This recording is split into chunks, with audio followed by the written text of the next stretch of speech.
friends, we have Jamila Shaikh.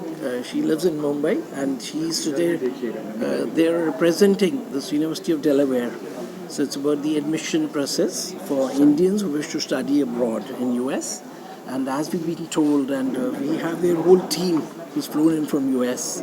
Chris is there, Rick is there, yeah, Megan is there, and Dr. Ms. Hoffman. Dr. Hoffman, she's there. So they've talked about the US President, Joe Biden, and his wife. They've been students of the University of Delaware. Yes. And I was just told that it is as old as 1743, even before the American independence. True. So, ma'am, what do you want to share today about this Indian, students going abroad? What's your plans for the future? Sure. Thank you for that question, sir. I am very proud of the fact that I'm working for this university. I am based out of Mumbai, as sir said, and the first point of contact for all Indian students. India has, become our topmost priority. We have many students coming in from different parts of India who are interested in studying at University of Delaware because of the kind of programs that we offer, because of the kind of engagement that they have with the professors. So if I talk about a ratio, it's 12:1. The professor would know the student by its name. And also in terms of the scholarship, which I think is very heavily dependent in terms of Indian audience. So we do offer scholarships to them. We have very simple criterias. We are optional for SAT, ACTs. We just require transcripts from them at undergraduate level from 9th to the 12th grade. A minimum GPA requirement that we would have will depend from program to program.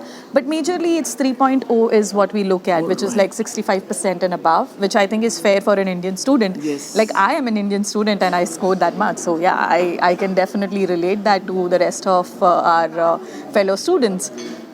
Also in terms of support, so I myself have been working with Delaware for the past 3 years. I have seen the growth of that university.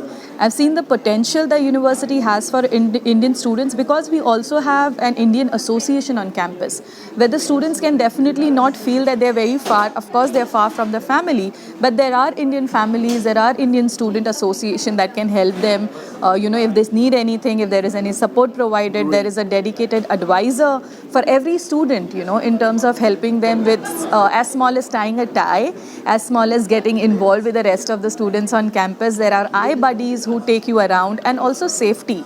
We have seen times of COVID and all these things, right? So safety-wise, Delaware has its own patrolling service that happens on the campus. So we have our own police on campus where the students are pretty safe. Yeah. Last thing, it's about the weather. So what's the weather in Delaware? So Delaware is beautiful as a region, season-wise, it's all 4 seasons. It's not very cold as Chicago or so. No snow. A bit of it. I won't say no at all, but yeah, but it is manageable. It's manageable. Yes, that's how we have a very good alumni network. So I hope and wish the people, the team, and you. Thank you. That people do enroll there. Absolutely. And I think India now, everybody.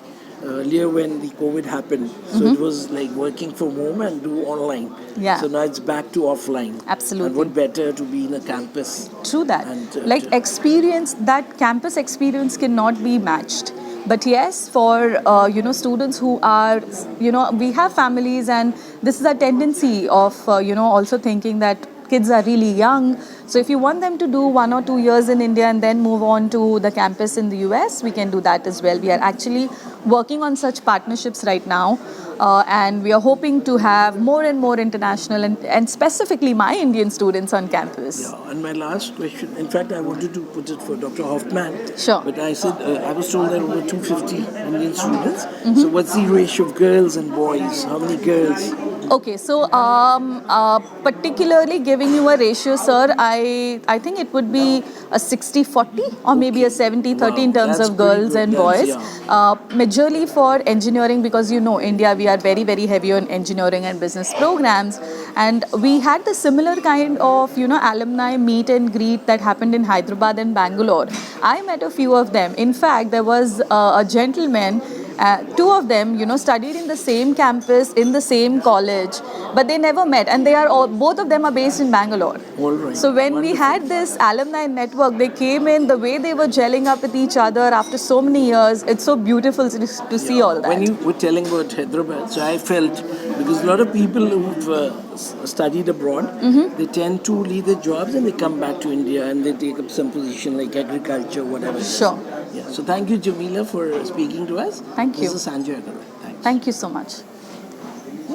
Ma'am, the mic. Oh, yeah. Thank you. Some other people waiting for you. Huh? We'll take a break for tea.